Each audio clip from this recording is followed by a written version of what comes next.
Egunon, Mitterrand, el presidente, con prólogo de Leopoldo Calvo Sotelo, el que fue presidente del gobierno de España entre, digamos que, finales de febrero del año 81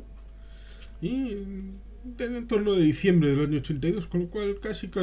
2 años de presidencia interina, podría decirse, y es el que hace el prólogo, que considera que esta biografía de Mitterrand, François Mitterrand, es apasionante. Digamos que yo lo considero un poco pretenciosa,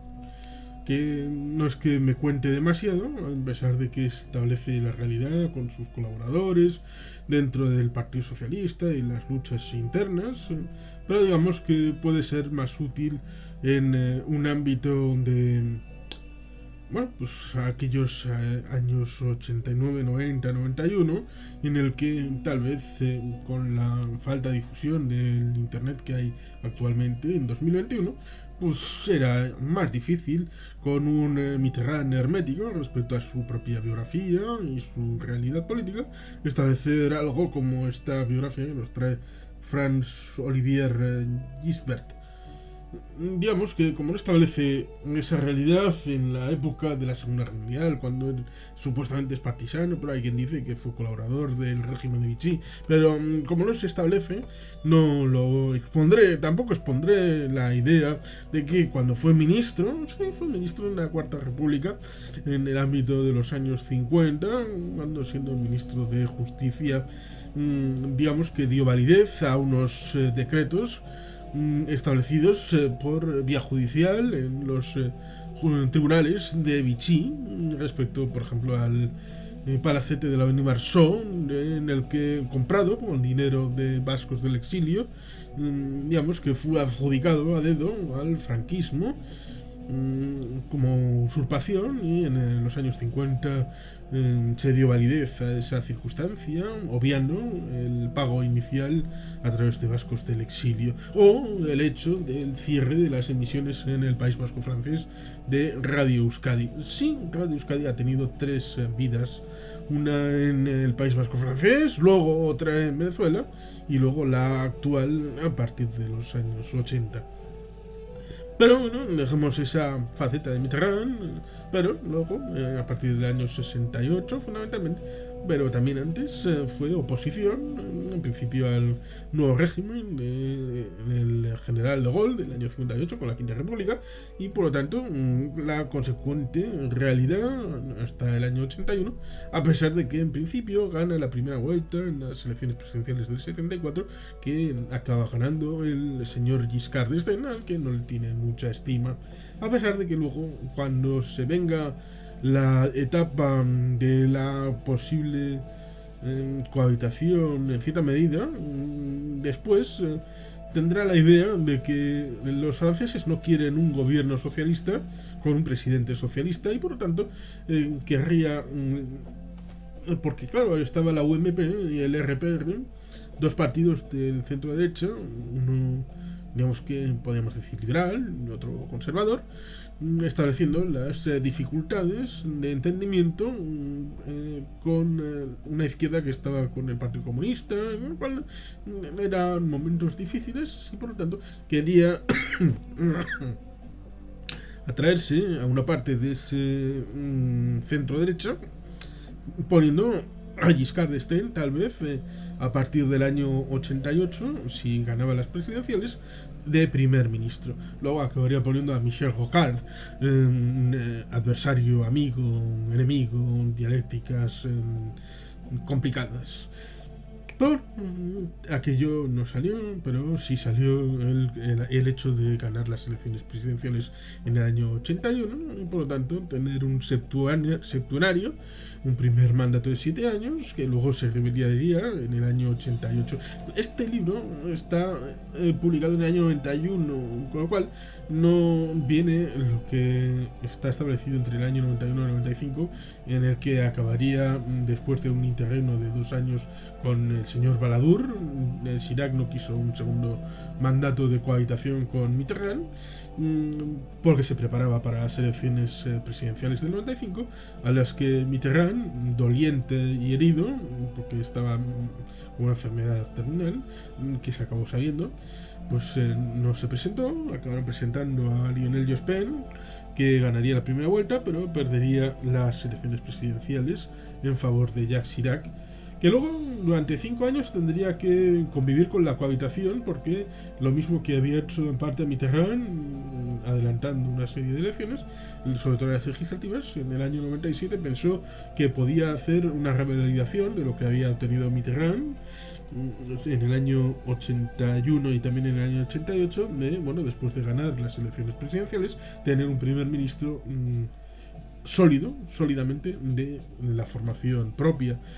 Pero en el año 97, después de las elecciones presidenciales del 95, pues el señor Chirac se dio de bruces con una mayoría socialista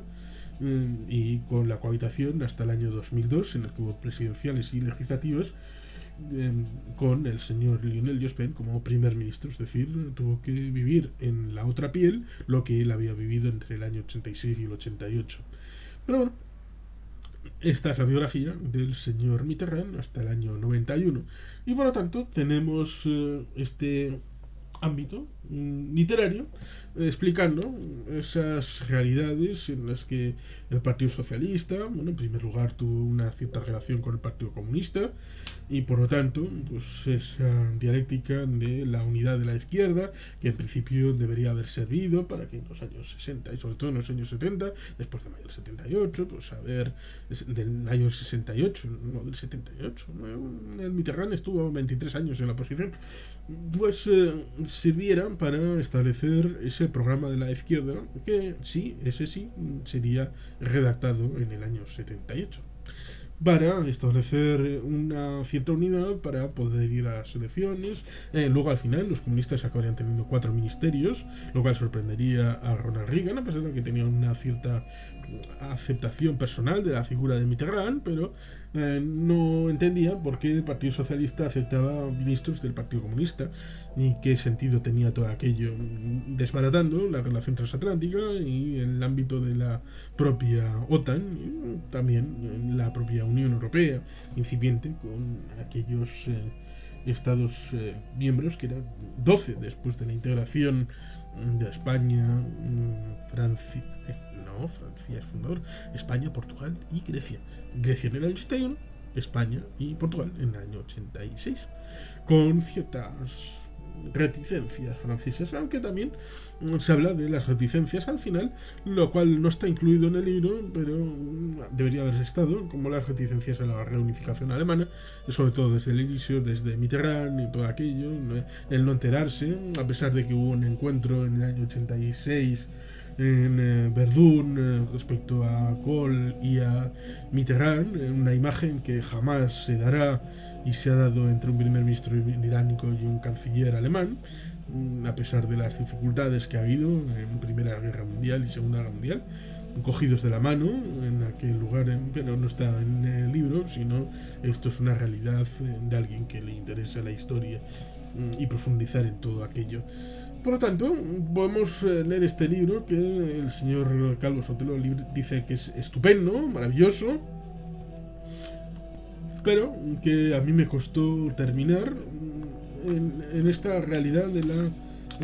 presidencia, Mitterrand el político, aquel que se echó en manos de un publicista para que le llevara la campaña. Massage is message, el masaje es el mensaje, dijo McLuhan, con lo cual había que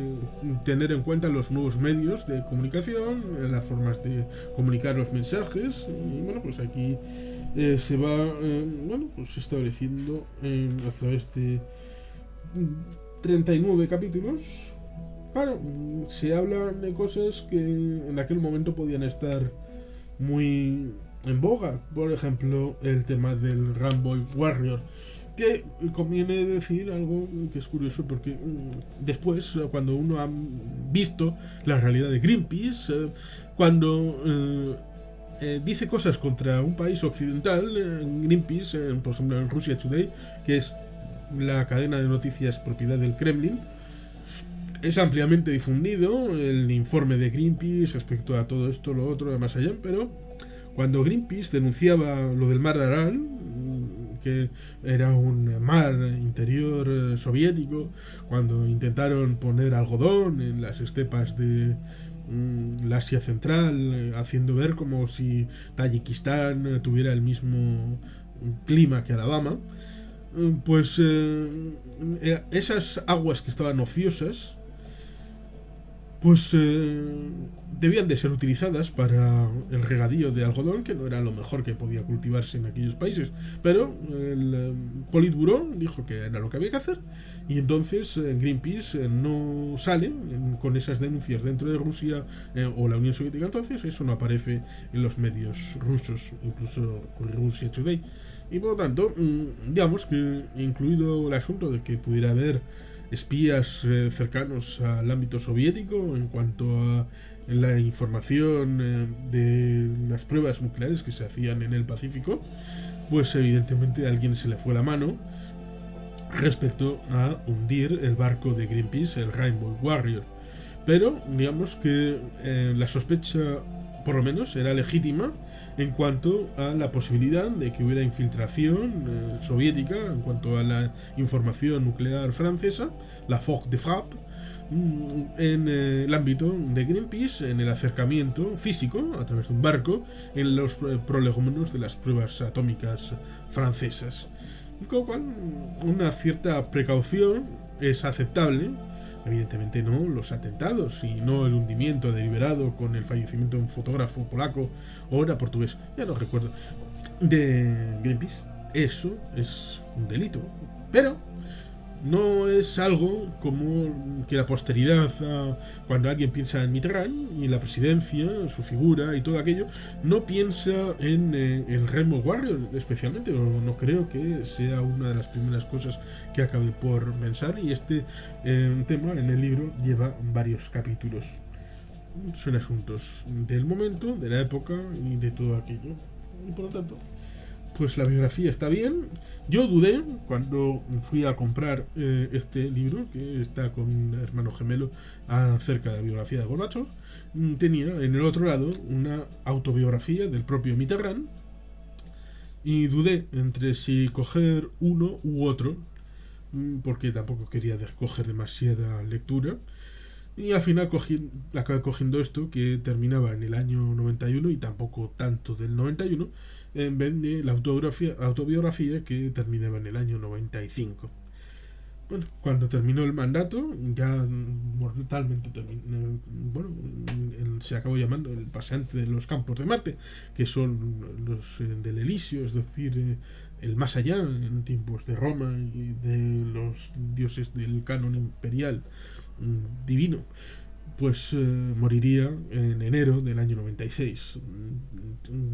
No pudo vivir como expresidente muchos meses, desde mayo del 95. Por lo tanto, fue evidentemente imposible presentarle para un tercer mandato al que estaba capacitado y podía haber sido, de no haber estado enfermo, pues probablemente hubiera, aún con la edad,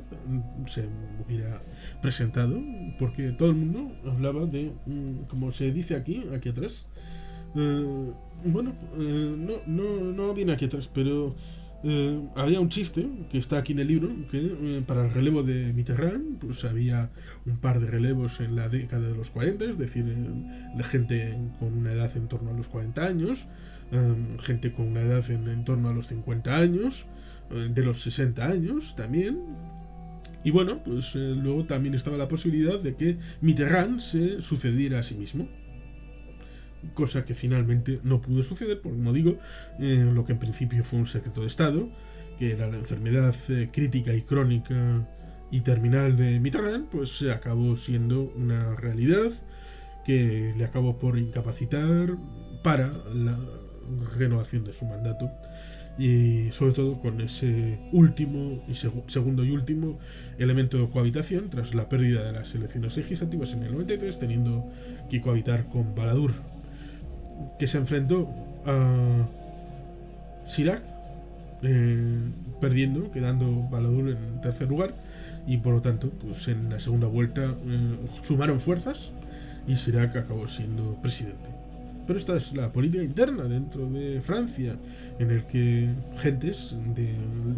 liderazgo y de intentar llegar al poder en el ámbito del Partido Socialista y de primer ministro, de presidente, en cambio de Mitterrand, eran alcaldes de algún pueblecito o ciudad, también tenían algún cargo regional, con lo cual la multiplicidad de los cargos públicos en Francia es una realidad histórica que está ahí encima de la mesa. Y bueno, pues ahí está la figura de Mitterrand. Y finalmente cabría hacerse una pregunta. En el año 2021, ¿qué ha quedado de Mitterrand? Que esa era la máxima fuerza que me llevaba a seguir leyendo hasta el final este desafío llamado Mitterrand el presidente. ¿Qué se puede decir que de Mitterrand y del Partido Socialista francés ha quedado hoy en la Francia de 2021? Después de que se cambiaron el nombre, porque antes era la SFIO, la sección francés de la Internationale Obrère, ¿no? La sección francesa de la Internacional Obrera, un nombre muy patriótico. Pues digamos que actualmente, con vistas a la elección presidencial de abril del año 22, solamente hay dos fuerzas con una tercera, pero digamos que el Partido Socialista no es ninguna de las tres que puedan tratar de luchar por el Elíseo o por las legislativas. Una es el movimiento estructurado deprisa y corriendo en las últimas presidenciales en torno al presidente Macron, que entonces había salido de ser presidente con un partido recién formado. Antes había sido ministro con el socialista Hollande, que probablemente sea el último socialista en la historia de las presidenciales de Francia, el último presidente. Y cambió a algo un tanto más liberal, con la formación de François Bayrou. Y por lo tanto, ahí está la formación que pueda capitalizar el descontento de enfrentarse con Le Pen, Marine Le Pen, la hija de Jean-Marie, que curiosamente en la época del año 86, en principio, y este es un elemento interesante, se había cambiado el ámbito de la forma de elegir mayoritaria a dos vueltas a proporcional a dos vueltas, lo cual es un elemento distintivo para dar la posibilidad a la disgregación de la derecha, que en principio ya estaba dividida en dos formaciones, una más liberal y otra más conservadora, por incorporar una tercera, que era el entonces desconocido Frente Nacional de Jean-Marie Le Pen, que era un antiguo combatiente en Argelia. Y bueno, pues digamos que se podía decir que era de extrema derecha, como lo es su hija, que actualmente, como digo, después de haber hecho ese cambio y darle vida al Frente Nacional por el señor Mitterrand, pues tenemos lo que ha pasado posteriormente, en el que en el año 2002 hubo la segunda vuelta entre el señor Chirac y el señor Le Pen, a pesar de que más que nada fue la disgregación en la presentación en el que uno de los que aparecen aquí, como Chevènement, se presentó contra el candidato socialista oficial y hubo una disgregación muy amplia del voto socialista en varios candidatos, lo cual hizo posible que entrara en la segunda vuelta el señor Le Pen. Lo cual, incluso aunque los socialistas que lo hicieron por la República no hubieran ido a votar con la pinza en la nariz para votar al señor Chirac, digamos que en cualquier caso probablemente habría salido el señor Chirac de presidente. Pero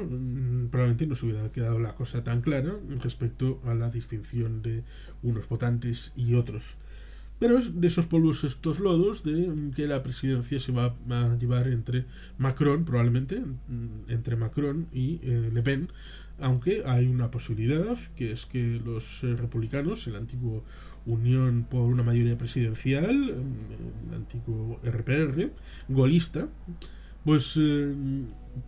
fuera posible una capitalización de alguien como por ejemplo Michel Barnier, que fue el negociador europeo del Brexit, que es francés, y bueno, pues tiene todavía una edad respetable, con ese bagaje diplomático, y antes de haber sido parte de la Comisión Europea, poder encabezar una lista que pudiera pasar una segunda vuelta del señor Barnier contra el señor Macron, lo cual pues haría bastante bien no solamente a Francia sino a la Unión Europea. Pero el Partido Socialista ni está ni se le espera, y por lo tanto esa es la reflexión que ha quedado de Mitterrand y de los mitterrandianos en el mundo actual, en la Francia 2021. Yo creo que nada. Y el Partido Socialista es un partido en vías de extinción, un poco como el PASOK en Grecia, salvo que encuentren el camino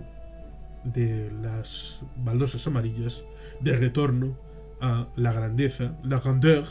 que pudo tener el Partido Socialista en un momento y que actualmente ya no tiene. Mitterrand es un legado para los franceses, pero